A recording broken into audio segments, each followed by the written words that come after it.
He explains the events of the Loud House movie and wishes something exciting would happen to take his mind off the trauma he and his baby sister endured. That's when they notice a moving truck in front of their house. Lincoln happily tells his siblings the news about their new neighbor's arrival and suggests that they meet them. But before they do so, Lori asks him to check on them. Could that be a reference to TLH's season 5 episode Family Bonding? He hides in a bush until he is caught by the new kid on the block, Lucas Lewis.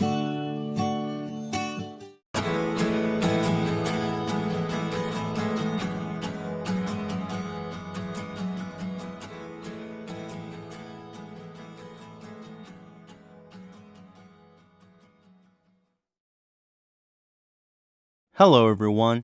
Good morning, afternoon, evening, whatever time you're at right now. Since I made an episode reviewing the second issue of the Royal Woods Adventures, it's only fair that I reviewed the first one of this series titled Same Town, New Neighbors. I briefly praised it at the beginning of my Rabbit's Luck review, but I'll be diving deeper into it in this episode. I hope you enjoy. While different art styles are good additions, they need strong writing to back them up. The story begins with a typical day at the Loud House as Lincoln addresses the audience while carrying Lily. He explains the events of the Loud House movie and wishes something exciting would happen to take his mind off the trauma he and his baby sister endured. That's when they notice a moving truck in front of their house. As the old saying goes, ask and ye shall receive. Lincoln happily tells his siblings the news about their new neighbor's arrival and suggests that they meet them. But before they do so, Lori asks him to check on them. Could that be a reference to TLH's season 5 episode Family Bonding? He hides in a bush until he is caught by the new kid on the block, Lucas Lewis. Greetings folks, I'm the Cartoon Finder. I'm your personal guide to all your favorite cartoons and review them in my own unique personal way. Wait, why do I recognize that voice somewhere? Lucas can break the fourth wall too? Great, now we've got 2 of them. He introduces us to his 3 sisters. Kathy, the bossy eldest who's into 80s stuff, Jenna, the shy gal, and Emma, the creative one. Lincoln introduces himself to the Lewis siblings, causing them to make a connection between his last name and the town of Lochloud in Scotland. They are astonished to hear he has 10 sisters, as Kathy offers to let them stop by at his house once they finish unpacking, much to his delight. Back at the Loud House, Lincoln proposes that they invite the Lewises over for dinner tonight. Lori is uncertain and asks that they call their parents for permission and That's a good idea. Why don't you call them on the phone, Stinkin'?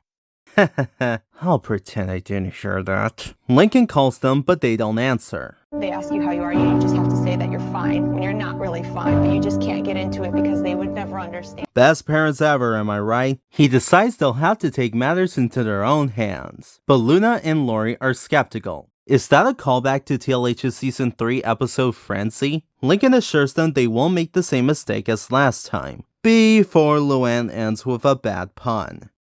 Ha ha. Back with the Lewises, Lucas plays a game on his device as Jenna runs like the wind.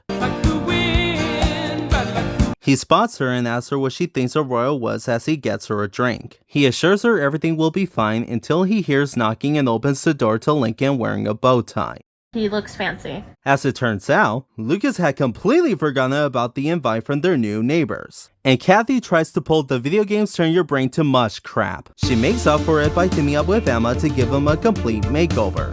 With references to James Bond, Peanuts, and Indiana Jones, what could possibly go wrong? Eventually, they settle on an outfit and head out as Lori introduces them to the Loud House. They'll get along like a house on fire, I'm sure of it. Lucy tries to strike up a conversation with Jenna, something she learned the hard way when Kathy told her off. Lori comes to the goth girl's defense. Hey, watch your mouth there, Kathy. She was only trying to start a conversation with her. And in response, Kathy roasts her. Like I said, if Jenna doesn't want to talk, she doesn't want to talk, Miss Modern Girl. That's when Luna speaks up. You're about to make children everywhere cry! Oh yeah. Remember when I said I found both families' conflict resolution methods interesting? Yeah, we're getting there. Luna does have a point. There's always a rule we Louds have. We always make sure that everyone is okay and help things out. Yeah? Well, us Lewis members have a different rule. And that is we let our problems go by ourselves. I can see where both sides are coming from. On the one hand, it is nice to check up on someone when they're feeling down. But on the other hand, only they can decide if they want to open themselves up for you. And it's best to back off if they don't. That's my personal humble opinion. If you feel differently, more power to you. Tensions rise as the Louds and Lewises become unpleasant with one another.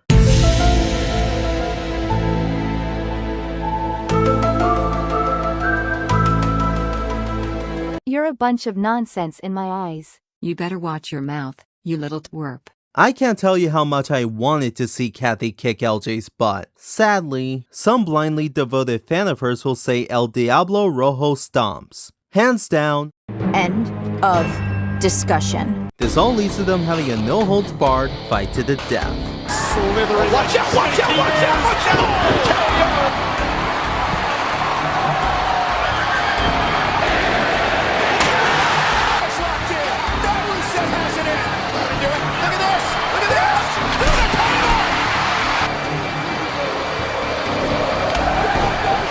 Trouble in paradise. Throws up the top. Oh, to go to sleep.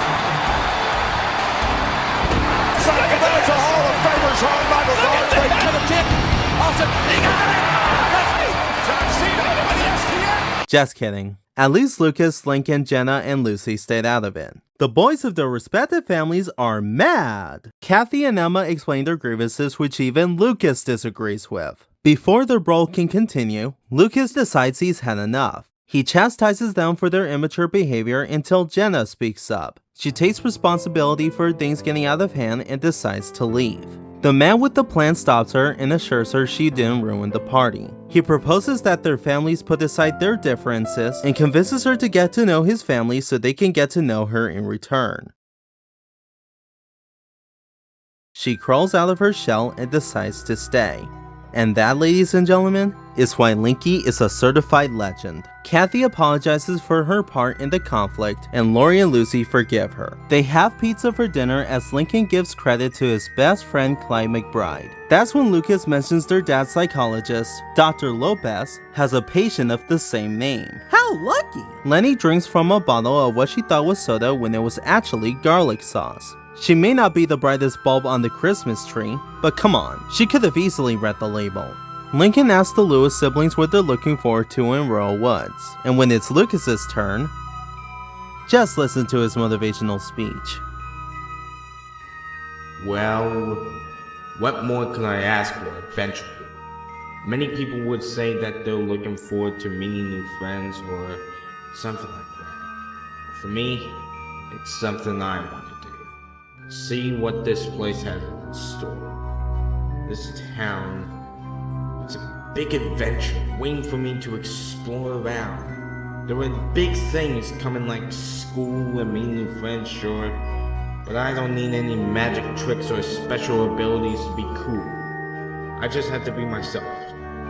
If this town can show me what it has in store, then I'm looking forward to it. Royal Woods, I hope you're ready.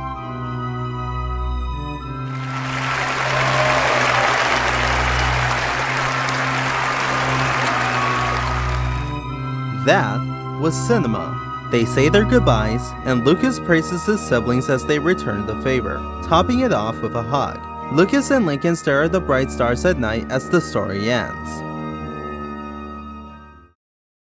What did I say about Same Town, New Neighbors last time? Overall, I considered the story to be a solid debut for the series and a promising start for the series as a whole. Adding on to that, it was enjoyable, well written, and heartfelt. I would have preferred this issue to be my introduction to the series, but it's kind of funny how life works. As for what I believe the theme of this story is, here's a quote from Anne Boon Choi at the end of Amphibia's The Hardest Thing that explains it best.